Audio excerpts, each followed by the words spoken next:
back to another video. My name is Kaylee. I talk about what intentional living looks like for me. So if you would like to find some new ways that you can add intentionality into your life, keep watching. Today we're doing a little bit of a weekly reset. It is Sunday when I'm filming this, so it's a bit of a Sunday reset.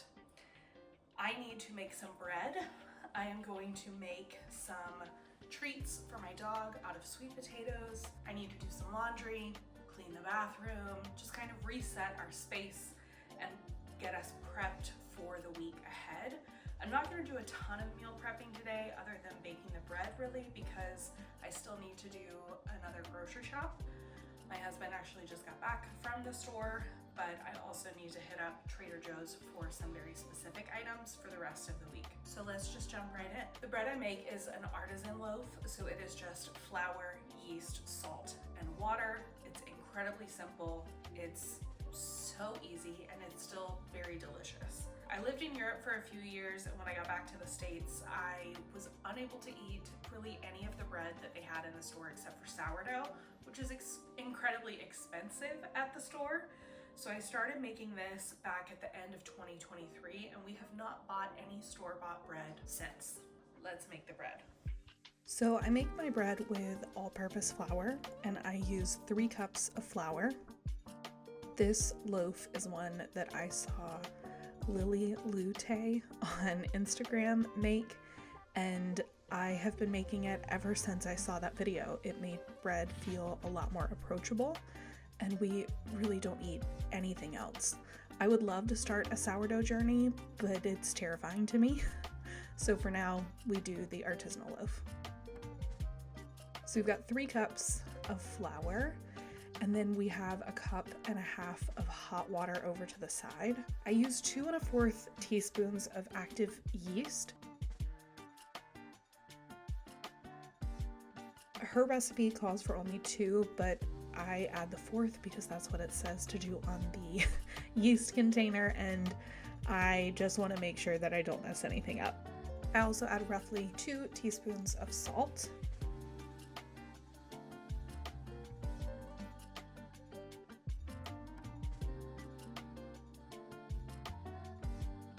Mix all of the dry ingredients together. I just use a fork.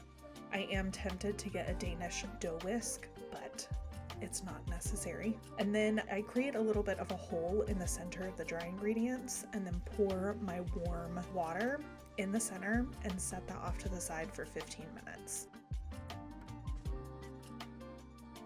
While we are waiting on that, I thought I would go ahead and start getting the sweet potatoes prepped.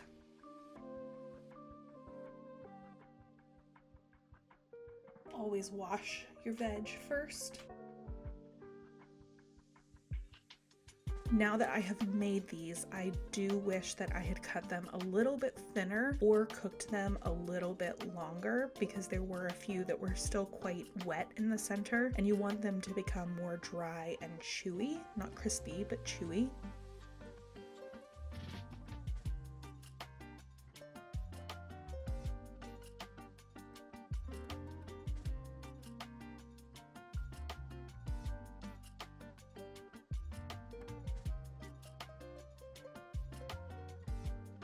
But you just slice them into thin rounds, lay them on parchment paper on a cookie sheet, and then bake them for 3 hours at 250 degrees and flip halfway through. Super simple, and we had enough to last like 2.5 weeks.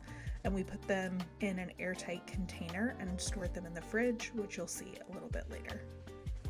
1.5 sweet potatoes ended up being plenty to create the amount of treats that I was hoping for. So for the rest of the sweet potatoes, I am just cutting them in half, and then I'm gonna roast them with some olive oil and salt and pepper for meals in the upcoming week.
So now that they've got some olive oil and salt and pepper, I'm going to toss them in the oven for about 40 minutes at 400 degrees. Also tossing in the sweet potato rounds for the treats. Again, that's at 250 degrees for 3 hours. And I flip them halfway through.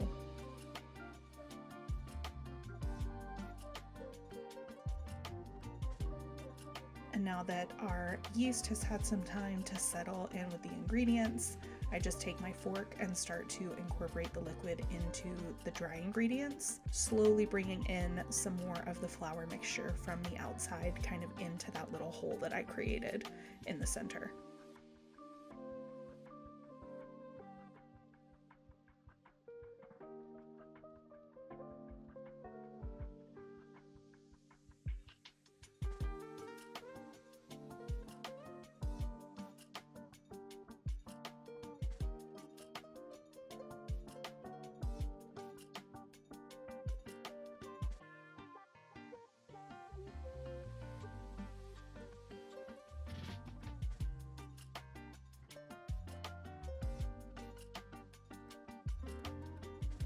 Once all of the liquid is incorporated to the dry mixture, you want to make sure that you have a shaggy dough. I am then transferring this to another container because I'm planning on making 2 loaves. This is not a necessary step if you're just making 1 loaf, but I'm making 2, and I like to mix it in the glass container so I can see that I've mixed all of the dry ingredients. So now I'm setting aside the container, having it covered, and putting it in a warm, dry place for 3 hours for it to proof. Then I'm just going to do some dishes to keep the kitchen clean as we go throughout the rest of the day. One thing that I will say is very important to do when I clean the glass container that I mixed the bread in is, one, if you're making 2 loaves, I suggest cleaning the container that you used, because I did not do that the week prior to this and I had a much denser loaf. It was still edible, but it wasn't my favorite texture that I've had for a loaf. So I am cleaning it before I prep the next loaf. And whenever you are cleaning something with dough or like a flour mixture, you want to make sure to use cold water, because the hot water just makes cement essentially. The cold water makes it much easier to loosen up all of the pieces and for them to dissolve rather than gloop up together like the hot water would. I'm using a scraper here just to make it go a little bit faster, but I only use cold water when I'm cleaning this container when making bread.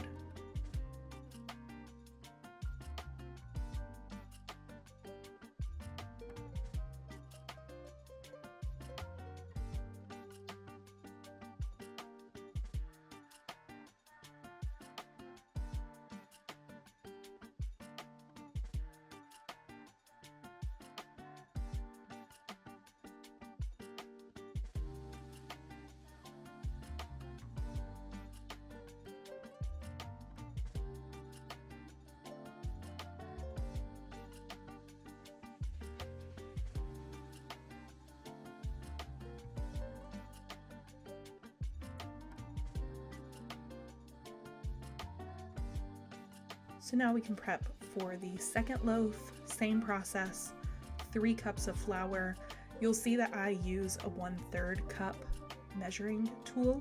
That just helps me make sure that I don't get too much and I'm not tempted to pack down the flour when I'm pulling it out of the bag or the container. But you can measure in grams or using a different type of measuring tool.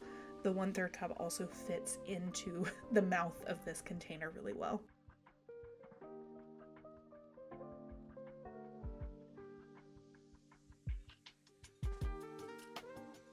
So I know that this glass bowl measures liquid rather than dry ingredients. However, I have found after using it for a number of loaves that I kind of know where to eyeball for the flour.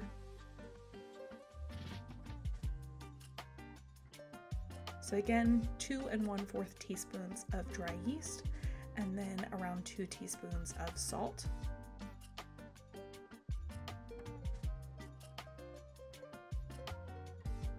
mixing those together with a fork, creating a little well or hole in the center, and then pouring in my 1.5 cups of warm water. And again, we're just going to cover that up and set her to the side for 15 minutes.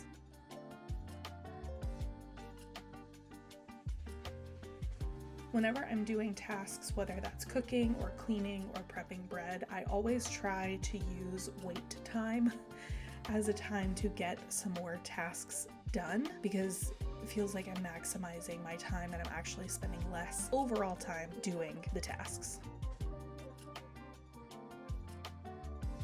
I don't know if you know much about the South, at least the southern states in the United States. Georgia is known to have 12 seasons. Right now we are in fool's spring. Winter just ended, apparently in the middle of this week. We are in full spring, and then we have second winter, and then we have spring of deception, and then third winter. So right now we're in fool's spring. So even though it's going to be 70 degrees Fahrenheit most of this week, it very well could snow in 2 weeks. All that to say, I really would love to put all of my winter clothes away, because this week it doesn't look like I will need them, but I will most likely need them again. So instead, what I'm going to do is make sure all of my sweaters are clean in case I don't need to wear them again. So I'm going to start a load of laundry of delicates, which are going to be all of my sweaters and winter clothes, just in case I can put them away and don't need to wear them again.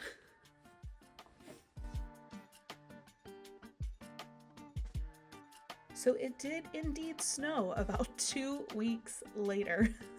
So I did need to use my sweaters again. I didn't wear all of them. It went back down into the 20s and 30s, which is just wild. And I can't believe that I totally called that in this video. So I did pull all of these sweaters out, but they were all washed recently, so I don't need to wash them again. And then I grabbed a few sweaters out of my closet.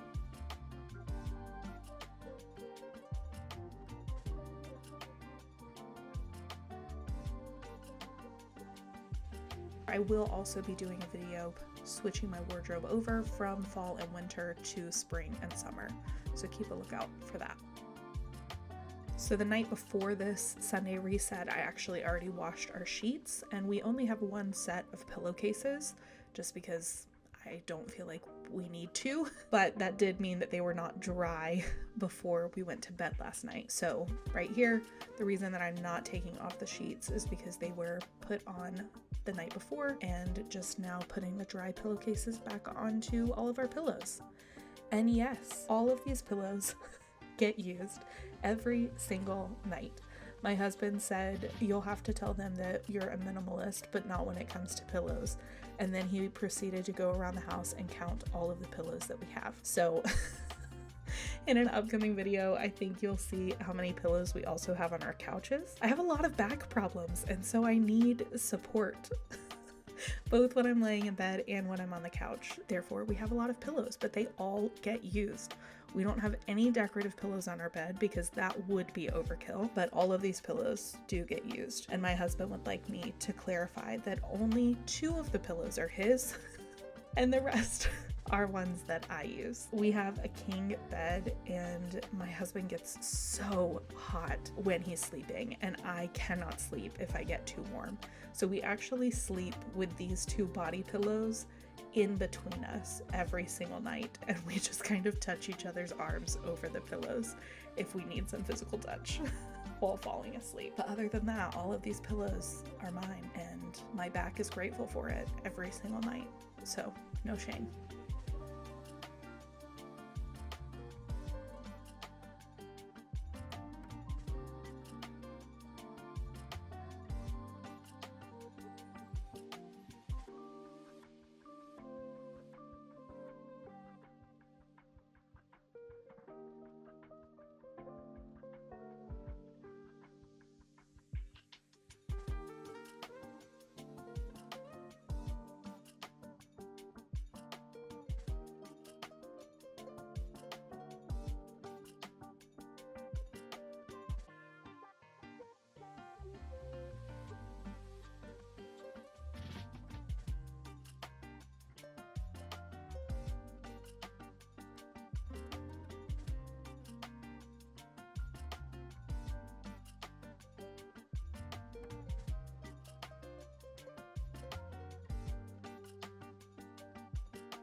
We rarely make the bed with the pillows all set up like this. I did because it was still way before we would be going back to bed. However, typically we just make it to where it's ready for us to get into in the evening. All right, coming back to our second loaf to incorporate the water into the dry ingredients and then create that shaggy dough to set it aside for 3 hours.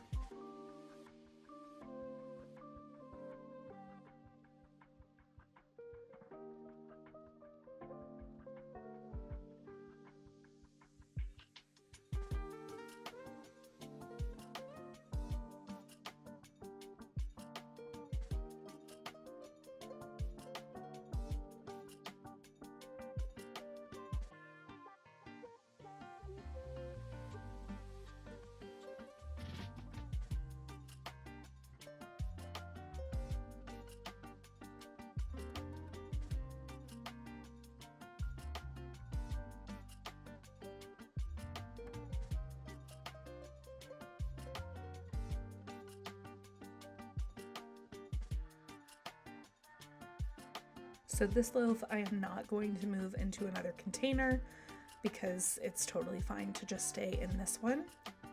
So I'm going to wrap it up and stick it next to the oven. Now for the dough, sometimes I will put it into the oven with the oven light on and no heat on because it's not warm enough in the house. But today, because of keeping the oven on for the roasted sweet potatoes and the bigger oven on for the sweet potato treats, it was warm enough in the kitchen to just leave the loaves sitting close to the stove. Now I'm gonna make a quick protein frappe, if you will. Just almond milk, protein powder, and ice.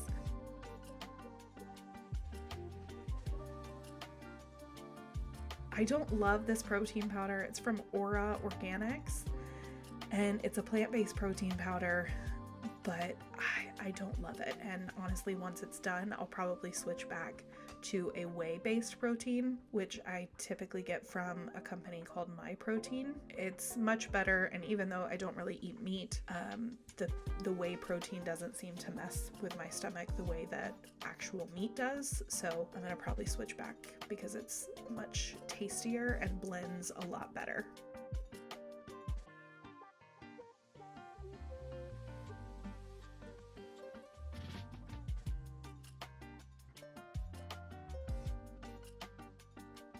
Another thing that I really like to do on Sundays is to plan for the week ahead, also plan for the month ahead as we get closer to the end of the month. So here I realized when I started editing this that I didn't type a whole lot, and typically I'm doing a lot more typing, but I think I was doing more research on some upcoming purchases that we need to make and trying to get price points for them for the budgeting for March video that will be coming out very soon.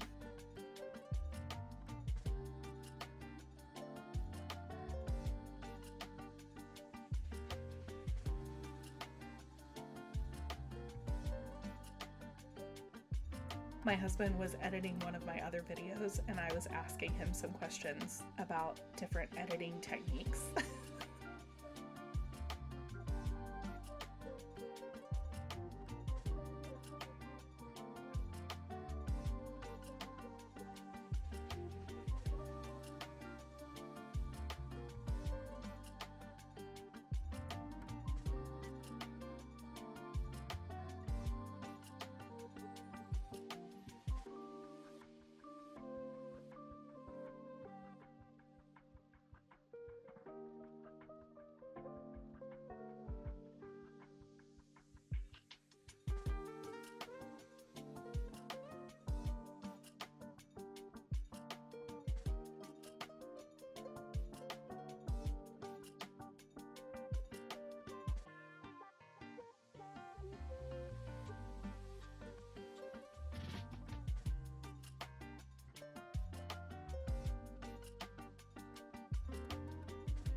And here we have our Brecker boy wanting to get back under the blanket.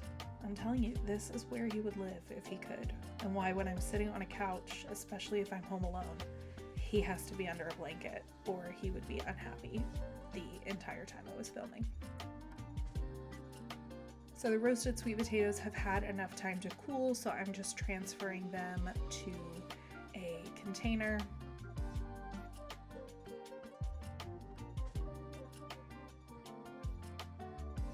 And now it's time to flip the treats. So it's been about an hour and a half. I'm gonna flip the sweet potatoes and then stick them back in the oven for another hour and a half.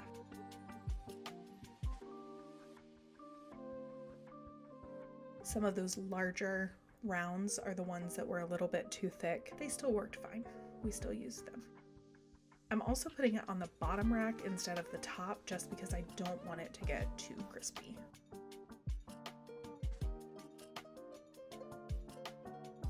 The laundry is done, and this is, I think, laundry load 1 of 2 or 3 that I did this day, but we do hang most of our clothes. We went without a dryer for almost a year, a little over a year.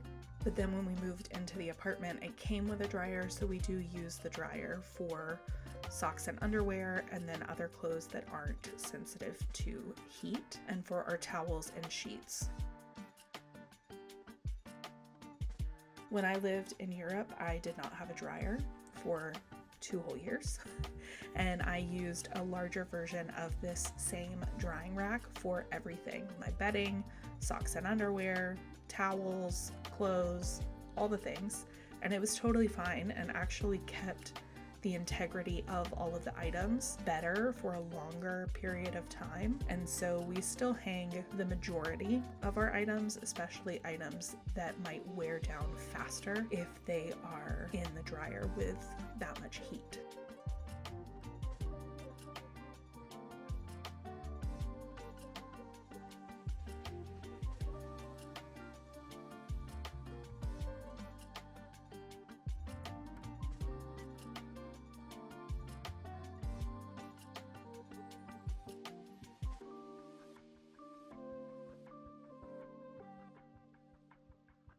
Typically, Sundays are laundry day, sometimes Saturdays, but we definitely have to do laundry once a week because my husband has to wear uniforms at work. He only has enough pants to get him through the week.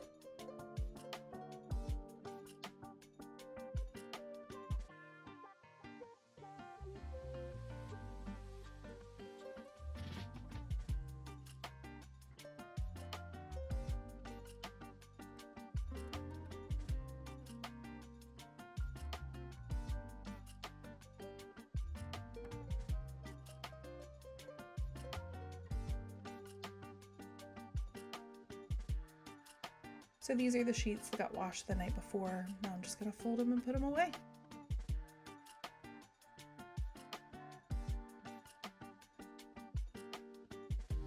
I really love doing a reset either on Saturday or Sunday because it allows me to go into the week much more clear-headed. There are definitely some weekends where we just sit and relax and do absolutely nothing. And those weekends are definitely necessary as well. But I always try and set aside some time, whether that's 30 minutes or whether that's a number of hours like it was today, to get some things done around the house just to set us up better for the week ahead. I do work from home most days, or at least have the opportunity to work from home most days. So some of these tasks could get done during the week. It just gives me a lot more ability to stay focused and motivated on the actual work I need to get done rather than getting distracted by all of the things that I could be doing in the house to make it feel better.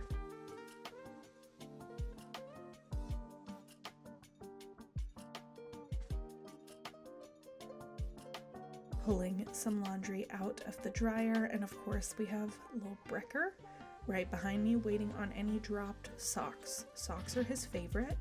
He does not chew holes in them though.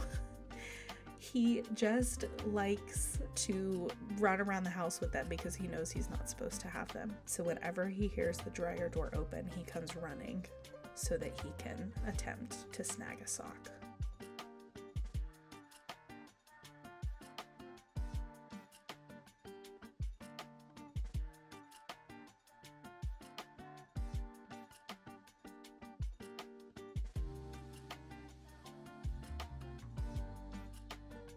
So dusting is actually typically a husband job, but for the sake of this video, he didn't want to be filmed, and so I did some of the jobs that he typically does. So dusting and the bathroom are typically his jobs, but today I took them over so that we could get some footage of them.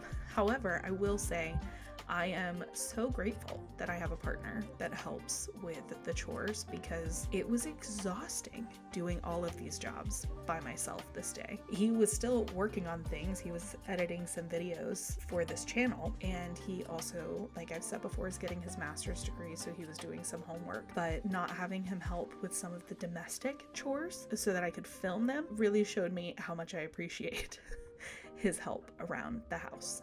We don't have a ton of surfaces that collect dust or that don't get cleaned really regularly, so dusting is a lot easier than it used to be when we had more flat surfaces.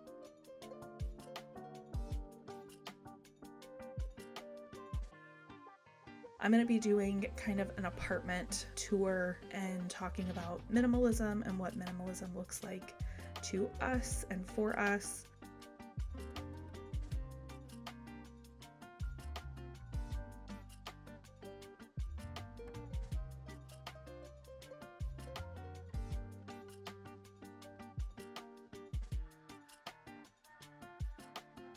So now we're on to cleaning the bathroom. Again, this is typically a Jonathan job, but I am doing it today to get footage.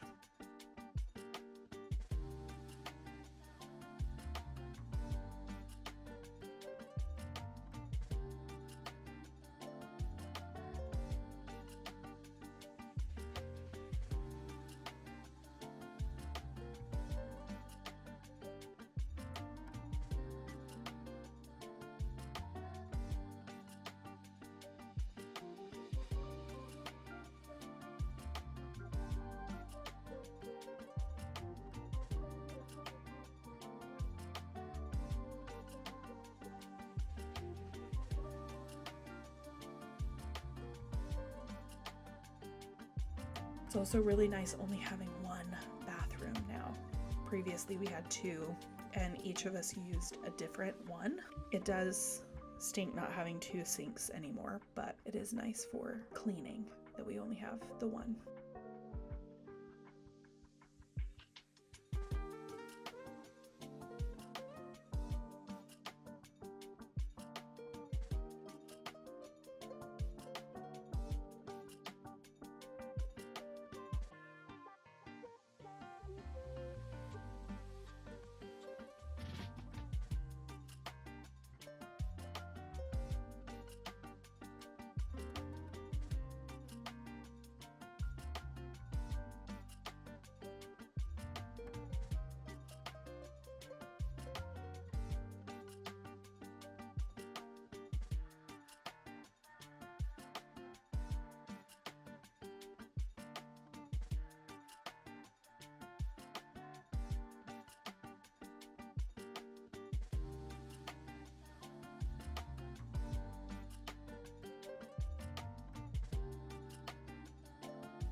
And with that, 3 hours has passed, so it is time to start the first loaf.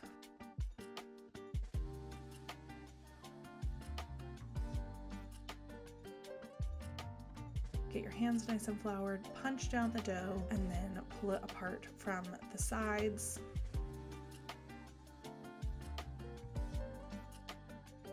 And now that I'm watching this, I'm assuming I only showed this loaf because this is actually the second loaf. So the first one, I think, has either already gone into the oven or is about to be going in the oven. All you need to know is flour your surface, put flour on your hands, and then I am stretching the dough. I don't always do this, but it was a little bit more liquidy, and so I wanted to make sure I got a little bit more flour in there. And then I am just forming it into a circle, not necessarily into a ball, but just a circle, and then making sure that the bottom is relatively flat and not folded in.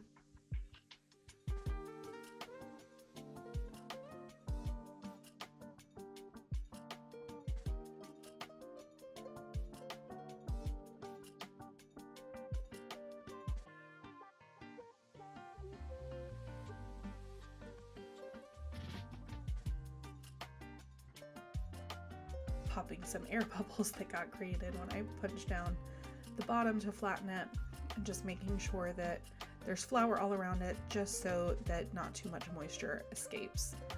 And then I am scoring it. I just use a small paring knife, and that has always worked for me. And I'm just doing a little cross across the top and then adding a little bit more flour.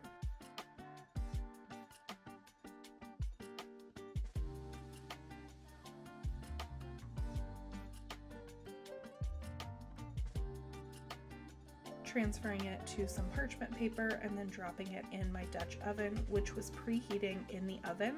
My oven is set at 450 degrees. And the bread goes in there for 30 minutes with the lid on, and then another 12 to 15 minutes with the lid off. And I've just learned my ovens that I've had to kind of determine whether it needs 12 or 15 minutes or somewhere in between there. Just cleaning the surfaces again because I cannot function in a kitchen that's not clean.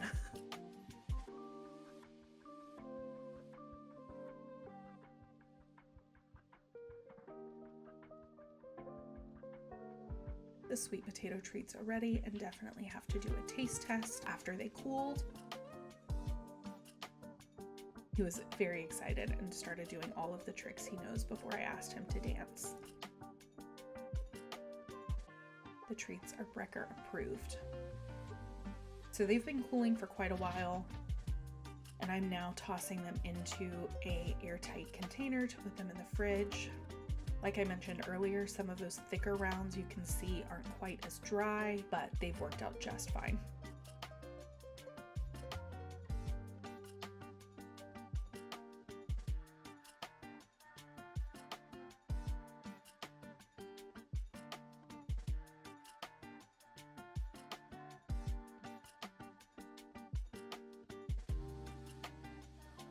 And we are back to the dishes. Honestly, I feel like the days when I am home, whether I'm just working from home and eating my normal meals or I'm doing a prep day like this, I do so many dishes. For the dishes that I've used for bread, I am using cold water to make sure that the flour dissolves and falls apart rather than clumping up and then ruining my pipes and my drain.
At this point, Jonathan has gone to do a buddy outing with one of our buddies, one of our special needs buddies, and I am taking that time to look at the edits that he's done for the video so far and make any additional notes.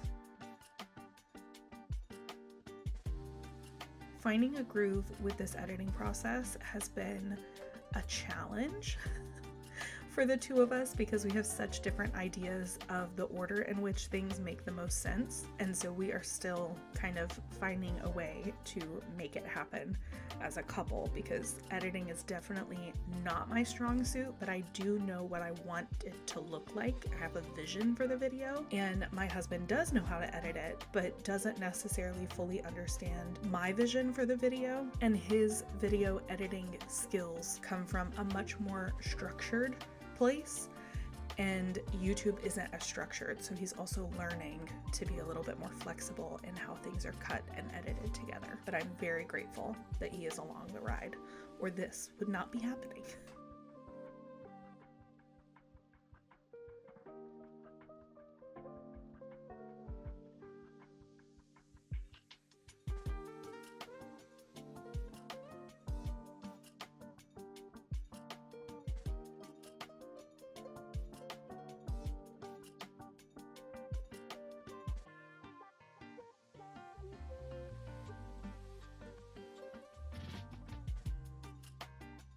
It's split a little bit more than it typically does, but it's still totally functional and edible. It does not matter. It's just bread.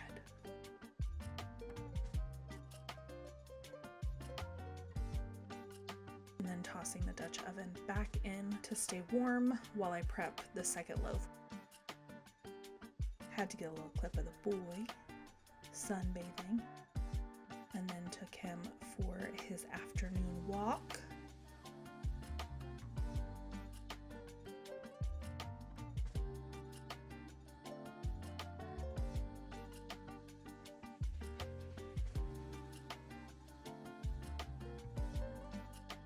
So that is it. Once we got back in from our walk, we sat down to rest for the rest of the day and relax. Thanks so much for watching. Definitely give it a thumbs up if you liked this video, and follow along for more content on intentional living. All right, until next time.